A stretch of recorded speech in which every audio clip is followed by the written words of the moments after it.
I know ESPN comes out with a trash dump every year, their top 100 players. I don't like to do exactly that. 100 is too hard. I guess when you get to a certain point, there's so many guys that are so interchangeable that it's just pointless, and it's better to just do a tier list. So maybe that could be an idea, but I thought I would take a look at the top 5 point guards in the NBA. See if I could come to a consensus. For me, I feel like we're in an era where it feels like we have 10 to 15 guys in the league that are point guards you would consider star players, which I don't think we could say that about every other position. Definitely not. Especially you look at shooting guards. We're going to do shooting guards after this, and I guarantee you the amount of talent that we go through on that is going to be dry as hell in comparison. It's almost so stacked I got to do a top 10. And I do have my next 5, and I will let you guys know about that. But today we're just going to zero in on 5 because we're only worried about the cream of the crop. Real quick disclaimer before people start pissing their pants in the comments. I do need to clarify.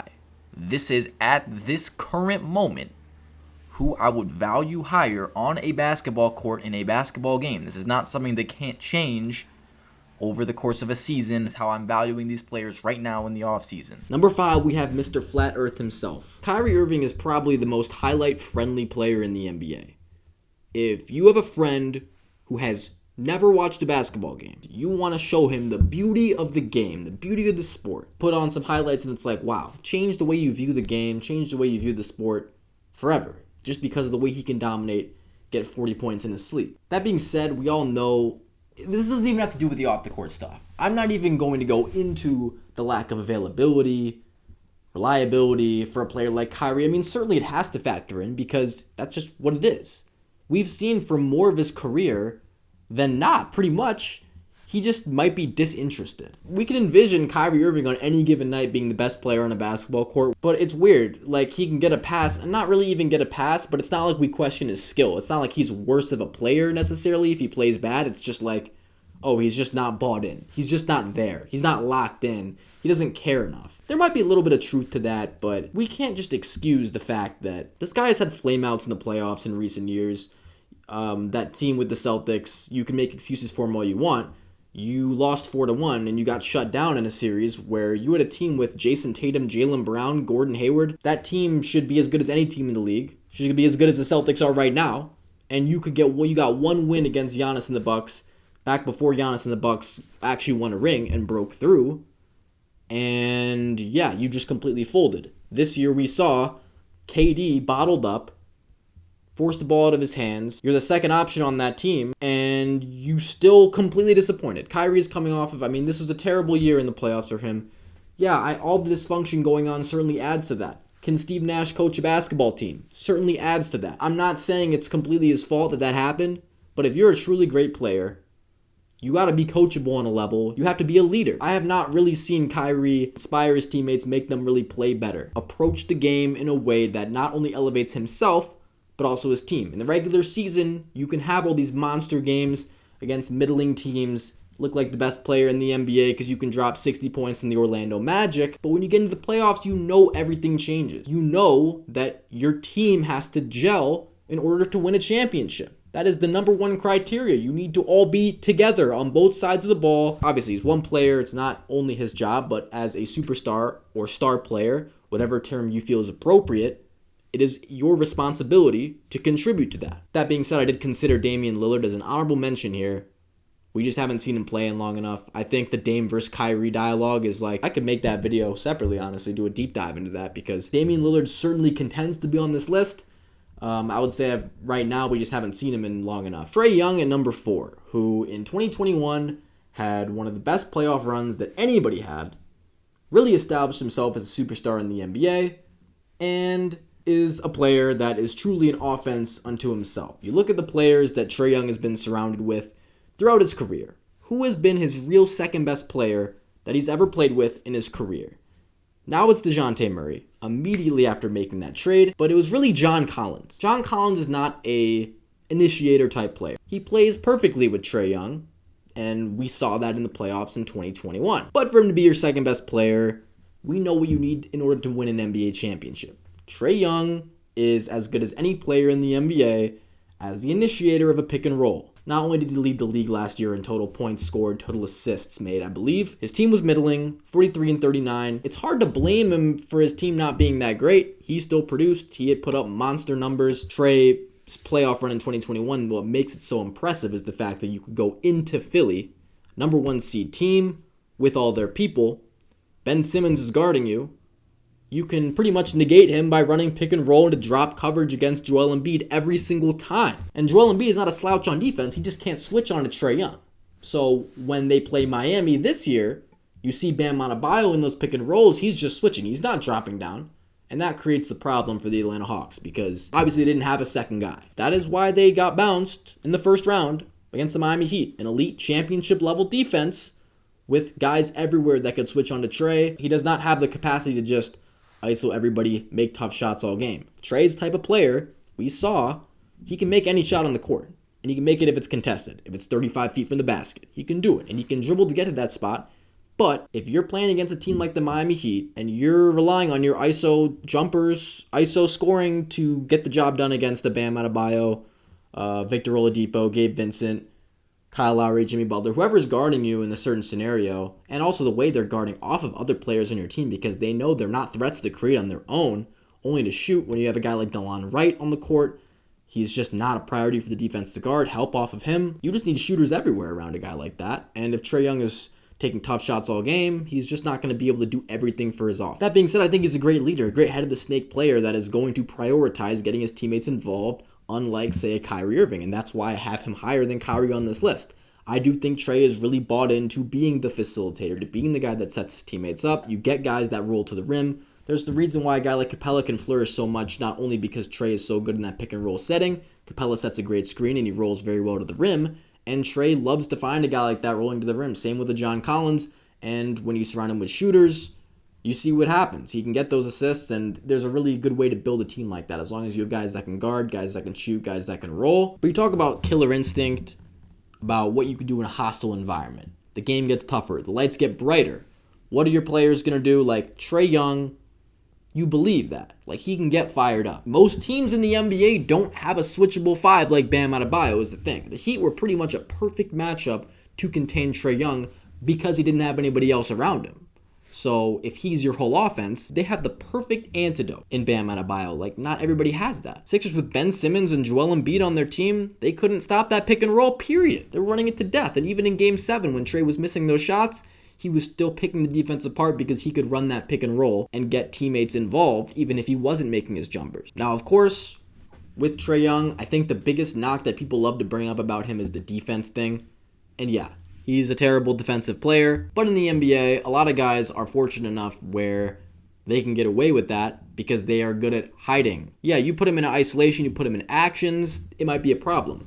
But if you have a good enough team where you can defend and hide Trae, if you have him on the court, on defense, guarding the biggest non-factor on the other team, they have been able to get away with that in playoff scenarios. It hasn't been something where he's just being targeted every play. We haven't really seen that. Other guys above Trae on this list also have that same problem. Speaking of which, at number 3, I have Ja Morant. And Ja was really putting up some superhuman performances, and I really struggled with the Ja versus Trae comparison right here. Like, this order, I know it might seem really easy because Ja was playing amazing. He was averaging 40 points a game against the Warriors, and they were 1-2, but in that game 3, the Grizzlies got absolutely lit up this game, and they were missing their best perimeter defender. Ja was playing amazing in this game. It's not like he was the reason why they lost this game. He's averaging 40 against the Warriors, gets hurt, rest is history, but I do understand the point that his team was really good without him. 20-4 without him in the regular season. They were a good team. They were a great team. Good teams, great teams. Are they championship teams? Not if you don't have a guy like Ja Morant. Your best player is Dillon Brooks or Desmond Bane or Jaren Jackson. Yeah, you're not going to win a series like this. You're not going to beat an actual team with an MVP level player like the Golden State Warriors. You need Ja. You need the threat of Ja to create your offense, make things easier for everybody else. Because an offense that is balanced, where you have 3 guys that can all score 20 on a given night, but they can't get you 30 on demand. That's the problem. That's what you need. Ja gives them that. And sure, Ja could improve when it comes to meshing with his team, kind of playing more within the flow of the offense, not being such an ISO ball dominant player that kind of stops the offense from moving around, and I understand that. I'm not going to sit here and act like the criticisms are invalid there. Ja is not an elite off-ball player by any means. I think his cutting to the rim is something that the team should really try to unleash more of next year, because he's going to need some help. He's a second guy, like Dillon Brooks. On a given night, maybe he could be the second guy. He's like the most inconsistent player in the world, but he wasn't even playing in that game 3, so we can't fault Ja. And Ja has literally never disappointed in a playoff series, even against the Minnesota Timberwolves, where they pretty much provided the best blueprint possible that we've seen for guarding and containing Ja Morant. He didn't shoot over 20 shots in a lot of those games, but he was getting those 10 assists. He was getting his teammates involved, and even if he wasn't scoring 20 points, they won the series. They were able to win that series. He's another guy like Trae Young. He's a defensive liability, but they hide him on defense. Probably better at making the defensive play off the ball than Trae, but we still did see him get ISO'd by Patrick Beverley, and that's just not a good look. They were definitely forcing him to pass the ball more in that series, and that's why a guy like Desmond Bane was the beneficiary. The Warriors played a way where we're not going to let the other guys beat us. Ja's going to get his, and the other guys weren't enough because they had Zaire Williams starting in one of those games, and Xavier Tillman was playing 24 minutes like in that game 3. They weren't going to win that game, period. Ja was basically doing his Michael Jordan impression, and it just wasn't enough. Michael Jordan against the 86 Celtics, right? That's like a good comparison, I guess, for it, even though, not quite 63 points. But let's move on to number 2. We got Luka Doncic. Luka is the type of player that every now and then I see him play a game in the playoffs against an amazing team that is defending him well, that has the means to guard him, that has a guy, an elite defender, or multiple elite defenders, and I'm like, this is the best player in basketball. Some games like that. We have seen games like that. I mean, the bubble against the Clippers, the following year against the Clippers, anytime he plays the Clippers, pretty much, regular season playoffs. Something about Ivica Zubac in a pick and roll switch is just, his dude's eyes just light up. I don't know what it is, but there's definitely some bad blood there. No, but Luka is another guy that I would just draw similarities to with Ja and Trae. I kind of group them all in the same type of category, even though you look at them play and you might think their styles visually contrast, but just in the sense that they are players that are an offense unto themselves. Juggernaut players that can run the show all game, isolation, pick and roll. Just what I saw him do against the Phoenix Suns. That game 7, I'm never going to forget that game. That was the type of game like I've never seen that before in my life. Consider all the circumstances of the game, 1 seed team, best record in the league, and what this guy did to them. I'm never going to forget that. Even though we lost those series against the Clippers, Kristaps Porzingis gets hurt, or he just has no help. I mean, think of, since Kristaps Porzingis, can you name the big men that Luka has played with? It's not pretty. And this is a problem. Like, if you have a dominant point guard, you need sufficient big men. You need a guy that can roll the rim and finish a oop. He had Dwight Powell rolling to the rim, or Maxi Kleber spotting up for 3. No disrespect to him, because he's a great shooter, but that's your center. And they still beat the Suns. Now, like your previous 2 guys, Luka is a defensive liability, and especially so in the series against the Golden State Warriors. He was targeted. Luka obviously has some holes on defense. He obviously isn't a good off-ball player either. The ball's kind of got to be in his hands. If not, he's going to be standing around. And this is another quality that you can find in a guy like Ja. How is he playing in a game where he's not handling the ball? Ja standing in the corner. He's got to be moving around because whoever's guarding Ja doesn't have to worry about him that much. You're not worried about a Ja spot up 3 that much. And Luka, as good of a shooter as he can be in dribble step backs, shooting in someone's face from 30 feet, he's not really that much of a threat coming off a pin down, standing in the corner, spotting up. Like, we haven't seen that at all. And I don't really know why that is. I guess everybody can't be Steph Curry. So let's just get to number 1. I mean, who the fuck else would it be? I guess you could argue that Luka's better than Steph Curry. But I'm not going to do that because the thing that I value the most about an NBA player is your ability to win. It's not how many points can you score, how many dribble moves you can do in a row. It's not your hezzy tween step back jumper. That's not the greatest quality in an NBA player. Yeah, it helps to have that. In order to win an NBA Finals, you got to be unselfish. You got to be coachable. You got to be a leader. And Steph is the most unselfish star in the NBA. He's the most coachable star in the NBA. I have never seen a player elevate his teammates more than Stephen Curry. I've never seen it in my life. Maybe there are some Spurs players. I think Tim Duncan is a great example of this. But with Steph, it's a different level. Here's what separates Steph. As soon as Luka gives the ball up, as soon as Ja gives the ball up, their defender relaxes. okay, I don't have to be prepared until he catches the ball next. You're not going to have that much trouble following them around, being on them when they catch the ball next. There is no break for a defender guarding Steph Curry. Doesn't matter where he is in the court, doesn't matter if he has the ball or not, doesn't matter what he's doing. If you're guarding Stephen Curry, you do not have a second on the basketball court to relax, to catch your breath, to do anything that allows you to kind of refocus. There is not a moment, and that's why he's the most demoralizing player on this list, maybe the best player in the league, is because of this quality. As soon as he gets rid of the ball, he's moving. He never stops moving. A lot of people will try to make the cheap argument that he's not a point guard, and I would entertain the argument if they weren't just trying to discredit him. It's like, he just needs to get a screen off the ball and catch the ball to score points. He can't run pick and roll or run isolation every play and score as if that's the value of a basketball player. And that's ridiculous. Like, we see it every single year in the playoffs. What wins games? What wins championships? Yeah, talent. Yeah, coaching. You got to be coachable. Steph Curry is not the same level of an ISO player as Ja Morant. Steph Curry is not as good of a pick and roll ball handler as Trae Young. And he's not as good of an ISO scorer as Kyrie Irving. His ability to hurt a defense off the ball is so far greater than any other player on this list that it just doesn't, that just doesn't matter. Yeah, he's not going to kill you in ISO 30 plays in a row. It's not predictable. You don't know what he's going to do, which is another thing. He could come off the pin down and it could be a decoy. He could catch the ball, about to do a pick and roll, and then pass and cut. Like, nothing that Steph Curry does in a basketball court is predetermined, and that's why he's impossible to guard. And that's why he's the best point guard in the league. On top of everything I said. It looks a little bit different.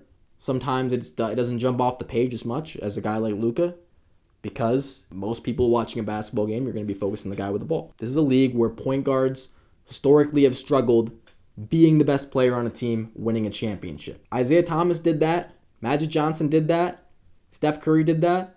Who else has done that? You have to be really, really, really, really good. And not only do you have to be really, really, really good, you can't just be dribble shoot guy, even if you're a passer. You can't dribble the ball for 15 seconds and make the pass, one pass and score. The ball has to move around. Players have to move around. In the playoffs, there's just a different level of scouting. There's a different level of defense and help. Championship defenses aren't going to let you run pick and roll every single play. They're going to have rotations ready, adjustments, traps. They're going to know. They're going to be aware. They're going to be locked in. And as absolutely devastating as a guy like Ja might be in the isolation, Trae in the pick and roll, Kyrie in an isolation, as devastating as they are, the defense has a pretty good idea of what's going to happen, regardless of if they can stop it or not. But they'll adjust. They might say you can get your 30 points. If you want to beat us, your whole team has to play well. And that's going to wrap it up. I don't know if there's anything else I need to say about this. Top 5 point guards in the NBA.